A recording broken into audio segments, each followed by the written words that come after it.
Finally, I'll talk about the delivery systems. Next slide.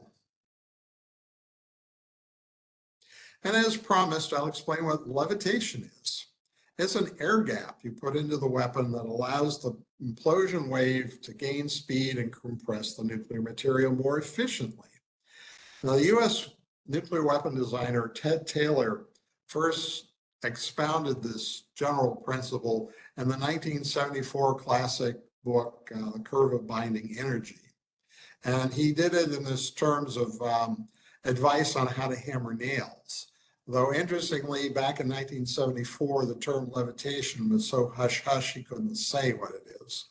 Now this, on the right, is a diagram of a 2003 Iranian nuclear weapon design. It was presented by Netanyahu in the 2018 when they seized the Iranian nuclear archive.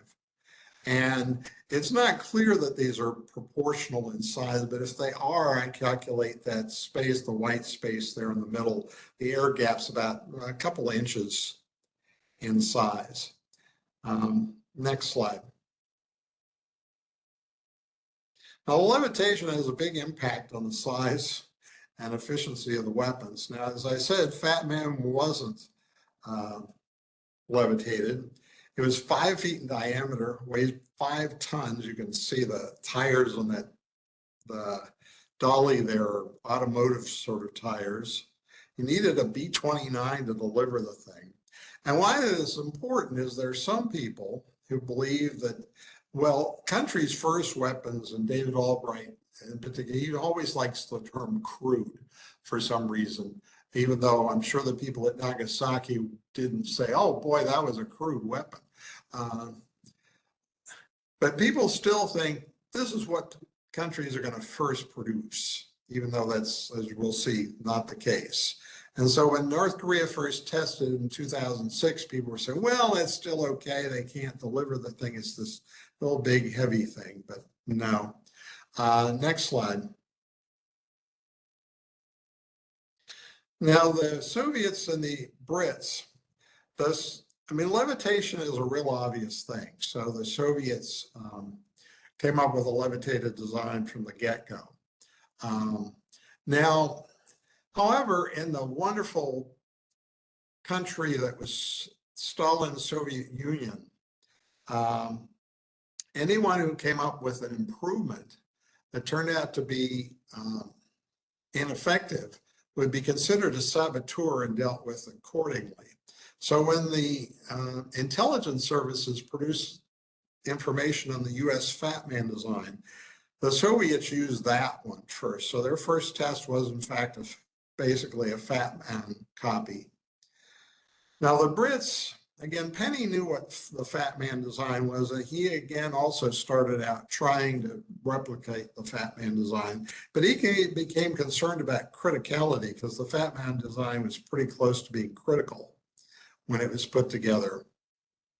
And so he introduced some levitation to help the criticality issue. And the way that works is, you know, if you have the, say, this 2-inch tamper and the Fat Man design directly around this plutonium core, if I put a couple inch space in, but you say the tamper is the same mass, I'm moving it out, it becomes thinner. And so the criticality becomes less of a concern, because then when the implosion will put it back to the same thickness when the weapon goes off. But the Brits still produced a large, heavy weapon. This diagram is their Blue Danube weapon, though they were better about coming up with ballistic shapes for the weapon than the US and the Fat Man design. Next slide.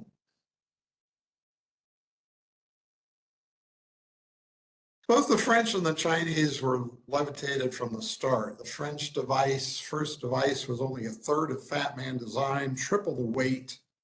The first Chinese devices were about the same weight. They reused HCU, so they weren't as efficient as plutonium, but still at least as much yield as the Fat Man design.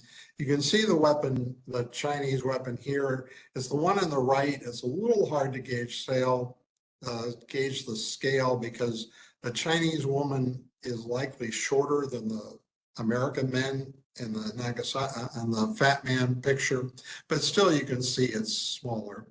And that's hardly the limit. Next slide.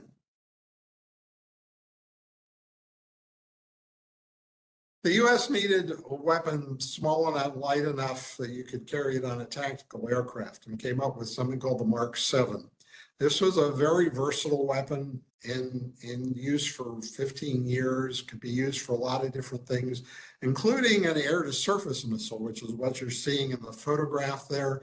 They attached a little rocket to the end of the bomb to loft it. As you can see, the airplane is lofting it. This was the Navy, because they were just trying to loft the thing about 6 or 7 miles so you could stay out of the range of any aircraft guns of ships and loft a nuclear weapon at them.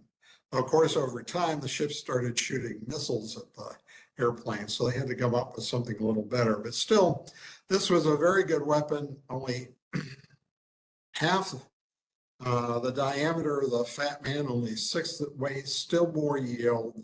As I say, very popular. They made a lot of them. And that's still not the limit. Next slide. The French came up with something called the AN-52. They used it as a gravity bomb. You can see it on the photograph of this Mirage. It's the little thing in the middle there. The two big things on the wings are fuel tanks. It was in service, again, about 20 years. They also used a variant as their short-range tactical ballistic missile warhead. Again, only 2 feet in diameter, only 1/10 the weight of Fat Man, still more yield. Shows the potency of levitation. Next slide. And this is where it gets interesting, because Iran wasn't starting with Fat Man. We know, again, this is from the Netanyahu presentation in 2018. And again, this is a 2003 Iranian design. They're showing a warhead being carried on the Shahab-3, which could hardly carry 5 tons. It's probably about the weight of the AN-52. It's certainly about the diameter of that. So countries aren't starting with Fat Man anymore. They're going to be starting with missile deliverable AN-52s in all likelihood. Next slide.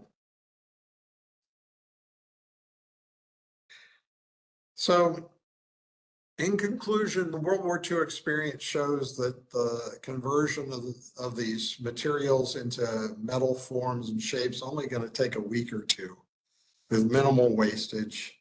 The non-nuclear components can be produced in parallel, and it'll certainly take a year or less. Henry's very interested in how much less.